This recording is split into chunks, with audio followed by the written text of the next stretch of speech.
Hey girls, I was just saying the other day about how much I miss being in the beauty industry. One of my favorite parts of doing hair and makeup was on Saturdays.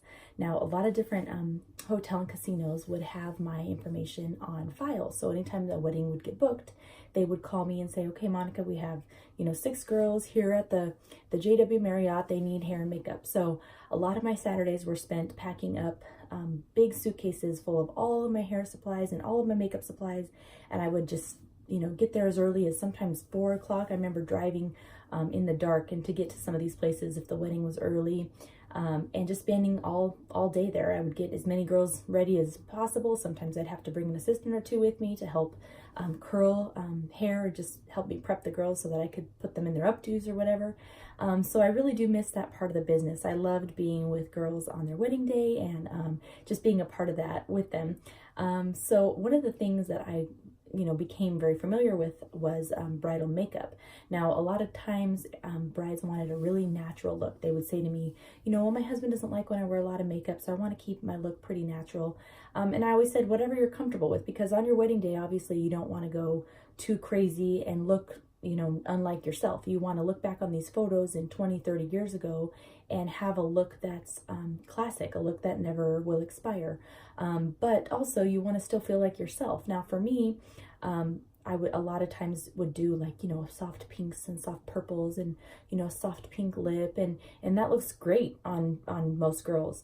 For me, in that makeup, I don't always feel like myself, and I wanted to feel extra glamorous on my wedding day. I've always loved that vintage Hollywood inspired time, and I just told myself on my wedding day, I want to look like my favorite, Hollywood glam star.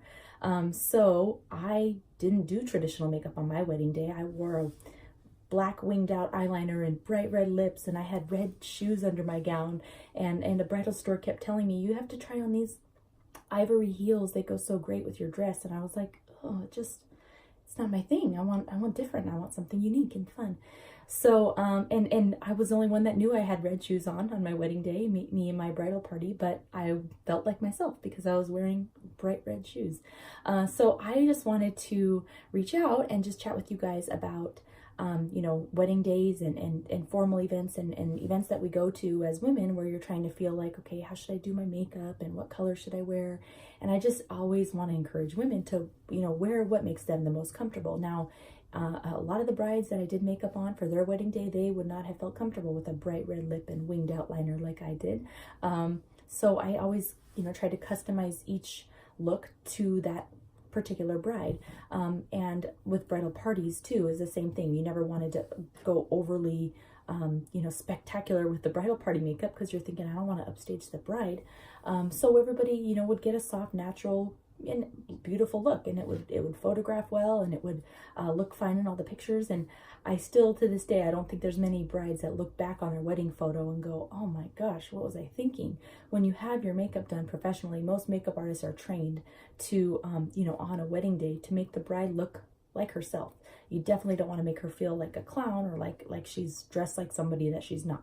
So I just wanted to encourage you guys, when you have a special event, or a work gathering or something, and you're a little bit hesitant about how you should do your makeup, just do what you would normally do, or just a more glam version of that maybe. But don't feel like you need to like kind of confine your makeup look and your hair look to this little box of what everybody else may look like. I just always say, it's not very often that I have a chance to get dressed up and dolled up and go out on the town to do these, to do a fun special night out. So when I do, I have fun with it. Like I wear unique color eyeshadow, or a fun bright colored lip, or maybe a black dress with a really crazy neon pink shoe. I just feel like, why not, just kind of push the limit a little bit. Don't always stick to comfortable. Sometimes the most fun outfits that I've ever had, or fun makeup I've had, was when it was, initially something I put on that I was like, I don't know if I like this, then you look back and you're like, man, that was fun. That was fun to just,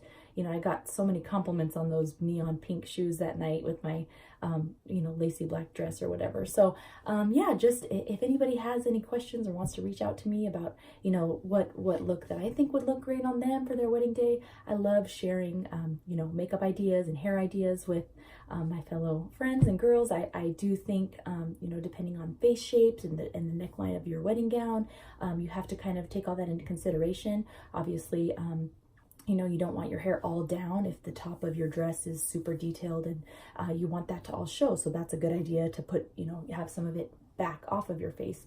And same thing like with a strapless, you know, that's a great opportunity to have to wear your hair down because there's not a lot of stuff going on your neck. So I do like working with brides and just special events, going out, cocktail parties, and I just think that since it's something that's interested me always, I would love to have you guys reach out and comment to me or ask me questions about special events that maybe you have coming up.